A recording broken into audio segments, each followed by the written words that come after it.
আসসালামু আলাইকুম। সম্মানিত দর্শক শ্রোতা সবাইকে শুভেচ্ছা।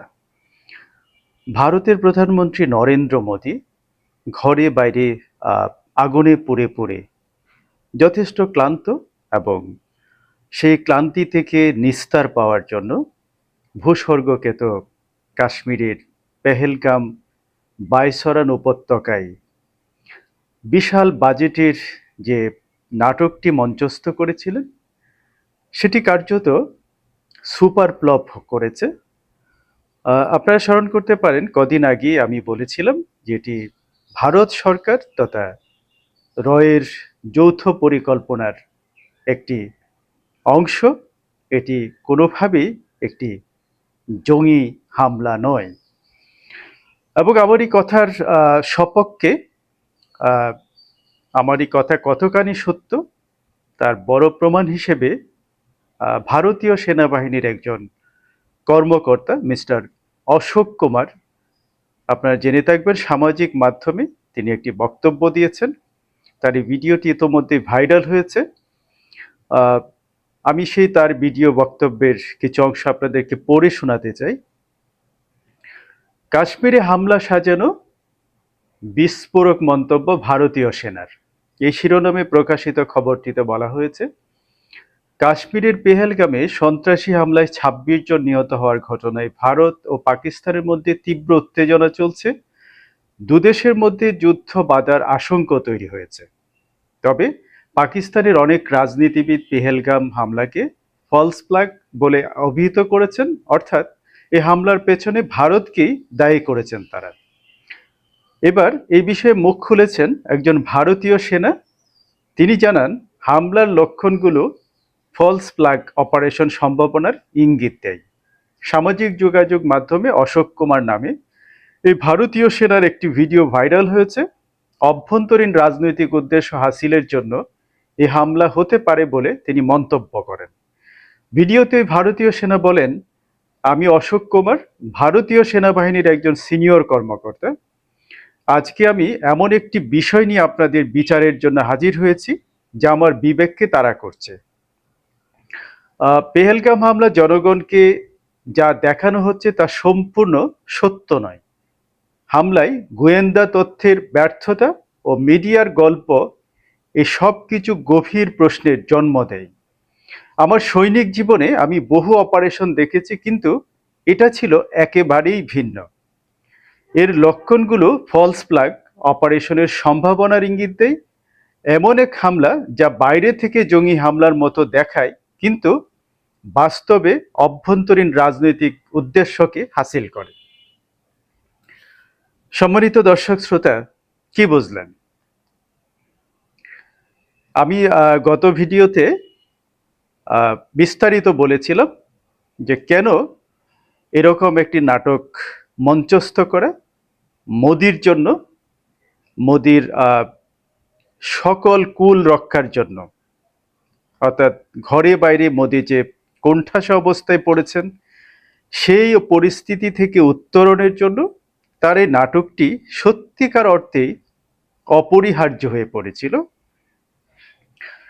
তবে আসার কথা যে বিশ্বমোড়ল, অর্থাৎ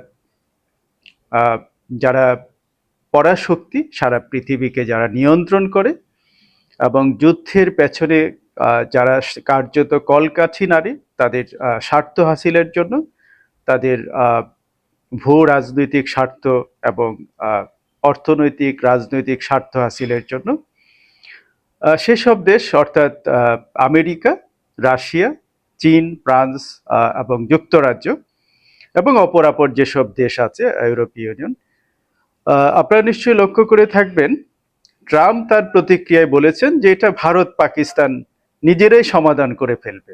অর্থাৎ পাক ভারত উত্তেজনার পর যুদ্ধবাজ এবং উন্নাসিক চরিত্রের বহুরূপী ট্রাম্প তার প্রতিক্রিয়াটি এভাবেই ব্যক্ত করেছেন।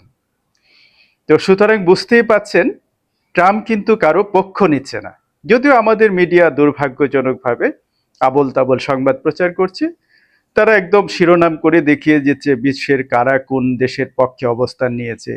আসলে এমন কোনো ঘটনাই কিন্তু ঘটেনি। বিশ্বের কোনো পরাশক্তি কার্যত তাদের অবস্থানও ব্যক্ত করেনি, এবং তারা এটিকে আহ, কূটনৈতিক আলোচনার মাধ্যমে সমাধানের জন্য আহ্বান জানিয়েছে। জাতিসংঘ একই আহ্বান জানিয়েছে। আহ, তো আমি মনে করি, আমার যে পর্যবেক্ষণ, আহ, আমি অত্যন্ত দৃঢ়ভাবে বিশ্বাস করি যে ভারত পাকিস্তান তাদের যে বর্তমান অবস্থা, তাতে তারা একটা পূর্ণাঙ্গ যুদ্ধের দিকে যাবে বলে আমি মনে করছি না। এটি হয়তো কিছুদিন উত্তেজনা থাকবে, উভয় পক্ষে গোলাগুলি চলছে, থেমে থেমে দিনরাতি কিছু জায়গায় গোলাগুলি হচ্ছে, এবং দুপক্ষই আপনারা জেনে থাকবেন বেশ কিছু পদক্ষেপ নিয়েছে। ভারত সিন্ধু নদীর পানি বন্টন চুক্তি স্থগিত করেছে, অন্যদিকে পাকিস্তান সিমলা চুক্তি স্থগিত করেছে, সীমান্ত বন্ধ করে দিয়েছে, আকাশপথ নিষিদ্ধ করেছে।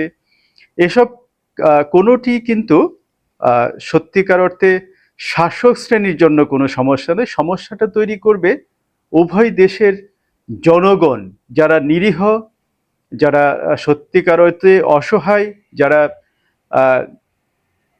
নিজের কাজ করে জীবন নির্বাহ করেন। সত্যিকার অর্থে দিন শেষে সাধারণ মানুষের মাথার উপর দিয়ে কিন্তু সমস্ত যন্ত্রণা প্রবাহিত হয়। শাসক শ্রেণীর কিন্তু কিছুই হবে না। তারা এখন যেমন আপনার সুরম্য অট্টালিকায় থাকেন, শীতাতপ নিয়ন্ত্রিত পরিবেশে থাকেন, বিলাসী খাবার দাবার ভোগ করেন, তাদের জীবন আচারে কিন্তু সামান্যতম প্রভাব ফেলবে না। এটার প্রভাব কিন্তু আপনার আমার মতো যারা সাধারণ মানুষ, আমরা যারা বাংলাদেশে আছি, আমরাও কিন্তু এ থেকে রেহাই পাবো না। অর্থাৎ একটা পূর্ণাঙ্গ যুদ্ধ যদি শুরু হয়, সেক্ষেত্রে আমি মনে করি বাংলাদেশ এটার সবচেয়ে বড় ভিকটিম হবে। কারণ বাংলাদেশের যে বর্তমান অর্থনৈতিক অবস্থা, সামগ্রিকভাবে বাংলাদেশের যে চিত্র, তাতে করে আপনারা জানেন যে নতুন করে পাকিস্তানের সঙ্গে বাংলাদেশের একটি রাজনৈতিক, অর্থনৈতিক এবং সাংস্কৃতিক সম্পর্ক উন্নয়নের দিকে যাচ্ছিল। অন্যদিকে ভারতের সঙ্গে আমাদের কিন্তু বিশাল বাণিজ্য সম্পর্ক রয়েছে, সার্বিক সম্পর্ক আছে, বাণিজ্যিক এবং পারিপার্শ্বিক অনেক বিষয়ে কিন্তু পারস্পরিক নির্ভরতা আছে। ফলে এইসব বিষয় ব্যাহত হবে, আপনার আমার জীবন কিন্তু সাংঘাতিকভাবে প্রভাবিত হবে। অর্থনৈতিক ব্যবস্থা আমাদের এখানে অনেকাংশেই কিন্তু ব্যাহত হবে, আমাদের আমদানি রপ্তানি ব্যাহত হবে, সামগ্রিক জীবন ব্যবস্থাই আমাদের কিন্তু মারাত্মকভাবে ব্যাহত হবে। এ কথা বলার উপেক্ষা রাখে না। তো আসার কথা হলো যে মিস্টার নরেন্দ্র মোদী, যিনি এই নাটকটি সাজিয়েছিলেন, সেই নাটকটি যে সত্যিকার অর্থেই তার এবং তার সরকারের প্রযোজিত এবং পরিকল্পিত একটি চিত্রনাট্য, এটি কিন্তু বিশ্ব মোড়লরা বুঝতে পেরেছেন। এবং এক্ষেত্রে আমি পাকিস্তান সরকারকে অনেকাংশে আমি ধন্যবাদ জ্ঞাপন করতে চাই। পাকিস্তান এই বিষয়টিকে খুব স্মার্টলি হ্যান্ডেল করেছে। পাকিস্তান সরকার, আপনারা জেনে থাকবেন যে তারা ঘটনার পরপরই কিন্তু নিন্দা জ্ঞাপন করেছে, এবং এর পরপরই তারা যেটি করেছে, যার মাধ্যমে তারা একটি আমি বলবো যে অত্যন্ত সুবিধাজনক একটি কূটনৈতিক দক্ষতার পরিচয় তারা দিয়েছেন, একথা বলে যে যেটির আন্তর্জাতিক তদন্ত দাবি করেছেন এবং নিরপেক্ষ তদন্ত দাবি করেছেন, যেটি ভারত সরকার এখন পর্যন্ত স্পিকটি নট, মানে কোনো কথা বলছে না, চুপ করে আছে। এখানেই কিন্তু লুকিয়ে আছে আসল রহস্য। অর্থাৎ সাধু কিন্তু নীরব, আসল জায়গায় কিন্তু নরেন্দ্র মোদী নীরবতা পালন করছেন। তো এই সংকেতের মধ্য দিয়ে যারা বিশ্ব মোড়ল, যারা যুদ্ধবাদ, তারা কিন্তু বোঝে যে আসলে ঘটনাটা কি। তারা সবাই বুঝে গেছে যে এখানে আসলে পাকিস্তানের হাত নেই। পাকিস্তান সরকার যেচে গিয়ে উঠে পড়ে বা পা পাড়া দিয়ে ঝগড়া করার মতো অবস্থা কিন্তু আসলেই পাকিস্তানের নাই। এটাও আরেক বাস্তবতা। আপনারা জেনে থাকবেন পাকিস্তান এখন আর্থিকভাবে যথেষ্ট পিছিয়ে আছে। তারা সামগ্রিকভাবেই অত্যন্ত কোণঠাসা অবস্থায় আছে। রাজনৈতিক প্রেক্ষাপট, অন্যদিকে তাদের অর্থনীতির অবস্থা নিম্নগামী। ফলে এরকম একটি যুদ্ধ পা পাড়া দিয়ে পাকিস্তান করতে যাবে এই মুহূর্তে, এটা আমি মনে করি যারা আন্তর্জাতিক সম্পর্ক বিষয়ে ন্যূনতম জ্ঞান রাখেন তারা এটা মোটেও স্বীকার করবেন না।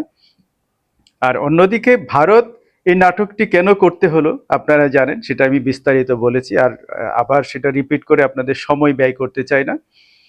যে নরেন্দ্র মোদী বাংলাদেশ, পাকিস্তান এবং আমেরিকার যে নতুন বলয় গড়ে উঠছে সেটা থেকে নিজেকে রক্ষার এবং তার যে রাজনীতি, তার যে আভ্যন্তরীণ যে রাজনীতি, জনগণের তার এই নরেন্দ্র মোদী সরকারের প্রতি জনগণের যে মনোভাব, পরিবর্তিত মনোভাব, রাজনৈতিক দল, আমি মনে করি নরেন্দ্র মোদী কার্যত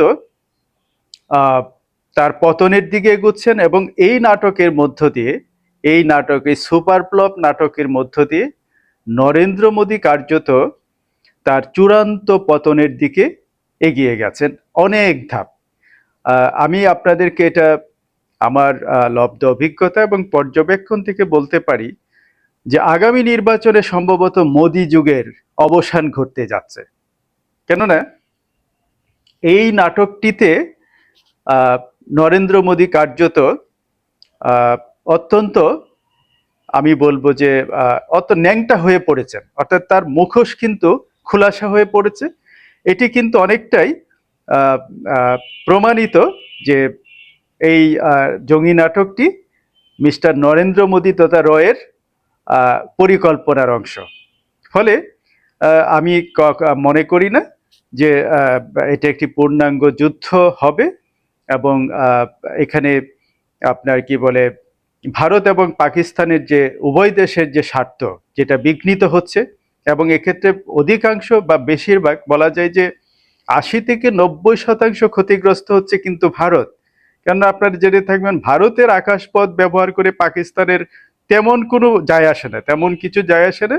এদের হয়তো মাসে হয়তো $১০০ সরি $১,০০,০০০ ক্ষতি হবে না, কিন্তু ভারতের কিন্তু প্রতিদিন আপনারা জেনে থাকবেন লক্ষ লক্ষ ডলার প্রতিদিন তাদের গচ্ছা দিতে হচ্ছে পাকিস্তানের আকাশপথ ব্যবহার না করার ফলে। তো আমি মনে করি এটা তারা হম্বিতম্বি করবে কিছুদিন এবং আস্তে আস্তে উভয় পক্ষই বাস্তবতা অনুধাবন করে, এবং বিশ্ব মোড়লরা তার কিন্তু আমি বলবো ডিপ্লোম্যাটিক্যালি তারা কিন্তু সেই সংকেতই দিয়েছেন যে তোমরা সংযমী হও, ঝগড়াঝাটি মিটিয়ে ফেলো। বিশেষ করে মিস্টার ডোনাল্ড ট্রাম্প কিন্তু এই বার্তাই দিয়েছেন যে ঝগড়াঝাটি করে লাভ নেই বাবারা, তোমরা থামো।